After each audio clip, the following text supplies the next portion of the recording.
রাজধানীতে অটোরিকশার দৌরাত্ম্য দিন দিনই বেড়ে চলেছে। পাড়া মহল্লা ছেড়ে এখন দাপিয়ে বেড়াচ্ছে প্রধান সড়কগুলোতেও। কখনো কখনো এসব অটোরিকশাকে ফ্লাইওভারেও চড়তে দেখা যায়। পরিবহন বিশেষজ্ঞরা বলছেন, অটোরিকশার দৌরাত্ম্য কমাতে না পারলে হুমকির মুখে পড়বে পরিবহন খাত। ব্যাটারি চালিত অটোরিকশা দ্রুত বন্ধ করতে সরকারকে পরামর্শ দিচ্ছেন বিশেষজ্ঞরা। মোহাম্মদ শাহজাহানের ক্যামেরায় নূর মোহাম্মদ ভূঁইয়া রিপোর্টে দেখুন বিস্তারিত। পরিবারের সঙ্গে ঈদ উদযাপন করতে রাজধানী ছেড়ে এখন গ্রামে অবস্থান করছে লাখ লাখ মানুষ। ফলে কোলাহলমুক্ত হয়ে পড়েছে ব্যস্তনগরী ঢাকা। আর সেই সুযোগকে কাজে লাগাচ্ছে ব্যাটারি চালিত অটোরিকশা। পাড়া মহল্লা ছেড়ে এখন দাপিয়ে বেড়াচ্ছে প্রধান সড়কগুলোতে। এটি রাজধানীর বিজয় সরণির চিত্র। দেখে মনে হচ্ছে হনহন করে ছুটে চলছে পঙ্খিরাজগুলো। এগুলো চালকরা এতটাই বেপরোয়া যে তারা মানছে না ট্রাফিক সিগন্যাল। ঢাকা মহানগর ট্রাফিক বিভাগের তথ্যে বলছে, ঈদের আগে পরে ৫ দিনে অটোরিকশার কারণে ৫০টিরও বেশি দুর্ঘটনা ঘটেছে, যাতে আহত হয়েছে শতাধিক মানুষ। ভুল হয়ে গেছে, ভুল হয়েছে, এটা স্বীকার করতে বলা, ভুল হয়ে গেছে। অবৈধ গাড়ি টাউনে চলা নিষেধ, চলবে না। যেভাবে আগে যেভাবে চলছিল নিচে দিয়ে নিজেরা চলতে পারবো, তো উপরে উঠতে পারবো না। এটা অন্য কাজ করণ যাবো না। ঠিক আছে, ঈদভাঙ্গা বাজার গাড়ির চাপ কমে কেমন আছে না, তাই তো আসলে তো ঈদের পরে তো বাচ্চা কাচ্চারা ঘুরতে পেরেছি।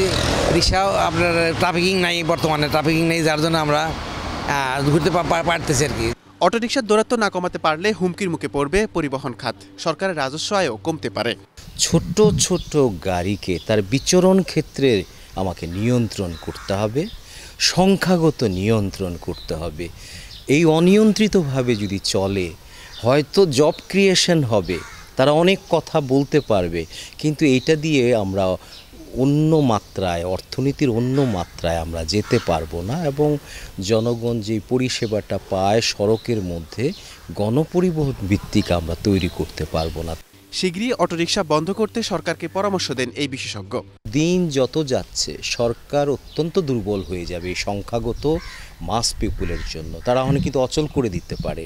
তারা একটা মব মুভমেন্ট করে অন্য গাড়িকেও বাধা দিয়ে দিচ্ছে এই জায়গায়। তো এগুলি আমার মনে হয় এই গাড়িগুলিকে নিয়ন্ত্রণ করার জন্য কৌশলগতভাবে বলতে হবে, ঠিক আছে, তোমরা প্রধান সড়কে আসতে পারবা না, উচ্চমানের সড়কে আসতে পারবা না।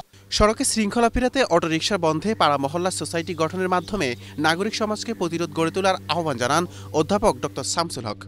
আমরা তো ঠেকা দিয়ে পরিবহনটাকে চালাচ্ছি, যখন যেটা দরকার হচ্ছে ঠেকা দিচ্ছি। বিজ্ঞান বলে এটা ঠেকার জিনিস না। সামনে কি আসতেছে আমি জানি, কারণ আমি তো পেশাদার। সেইটা আসার আগে আগে আমাকে কি আয়োজন করতে হবে, গণপরিবহনটাকে আয়োজন করতে হবে। নূর মোহাম্মদ ভূঁইয়া, এশিয়ান টেলিভিশন, ঢাকা।